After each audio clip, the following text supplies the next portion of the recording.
Hey guys, so it might not seem like this based on how I come across on YouTube, but I'm actually very shy and introverted. Talking on the phone is really scary. Introducing myself in class is kind of a nightmare. Going to parties is not my cup of tea, and I only have very few close friends.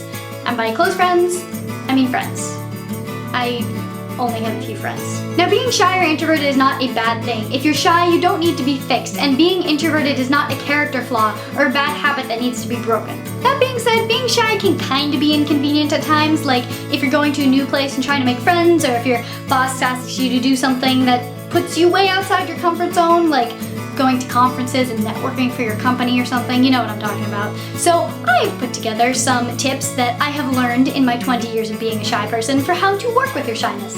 And I'm going to share them with you now. First and foremost is be loud about your interests. Now, this doesn't necessarily mean shouting, "I love Harry Potter" from the rooftops, although by all means go ahead and do that if you want to, like, who doesn't love Harry Potter? But what I do mean is that if you like something, or you're interested in something, or you're passionate about something, etc., do things that demonstrate this to other people. For example, I wore my I Like Cat sweatshirt to work the other day, and I had a bunch of people come up to me and like comment on it, and I even bonded with this one dude over our love of cats. He showed me pictures of his cat, I showed him pictures of my cat. It was great. So buy a Hufflepuff scarf, get a TARDIS phone case, stick a YouTube sticker on your laptop, or join a Disney movie watching club. People who share your interests will notice and want to come talk to you.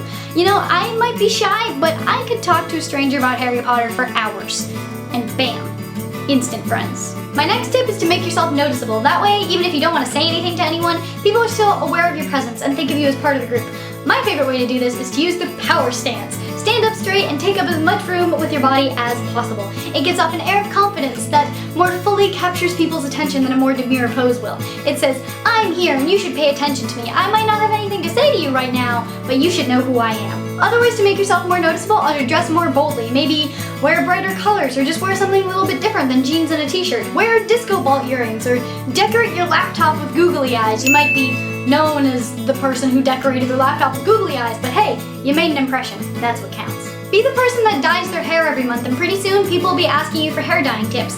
Be the person who does really well in class and the teacher always uses your work as an example. There will be people who've never even met you who know your name. Be the person who brings light up shoes back. On second thought, don't do that. That's a little weird. My next step is a little bit more challenging because it does require that you step out of your comfort zone a little bit, and that is if you're going a new place that has new people, such as a new school, new job, new class, etc., you have to put yourself out there, at least for the very beginning, because in my experience, it's really hard to ingratiate yourself with a new group of people after you've already established yourself as the quiet one. My freshman year of college, I ended up having only one real friend on my floor in my dorm out of like the 60 people that lived on my floor, and that was because at the beginning of the year, I was too shy to go outside and hang out in the common space, so I just kind of sat in my room.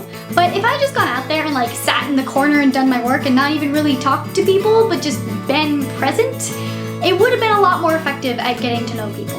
Last semester, I took a documentary video class, and I decided right off the bat that I was just gonna raise my hand and say things, and consequently, it became a lot easier for me to keep this up for the rest of the semester. But even with all of this, my final piece of advice is to remember that your worth is not determined by how many friends that you have. If you feel like you should, want to have more friends, ask yourself if it's because you're actually lonely, or if it's because you just feel like you're supposed to have more friends because that's what society's telling you. The way I see it, if you have one or two close friends, you're doing pretty well, and it doesn't matter if those friends are family members. I know I get caught in the trap a lot of feeling like I should have more friends and I should be more social, but then I think about the friends that I do have, and I realize that those are really all the friends that I need.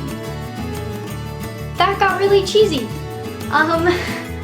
Moving on, if you have any tips for shy people to work with their shyness, please leave in the comments below. I know that I could use them. People that are clicking on this video could probably use them. Let's help each other out. Like, share, subscribe, and I'll see you guys soon. Bye.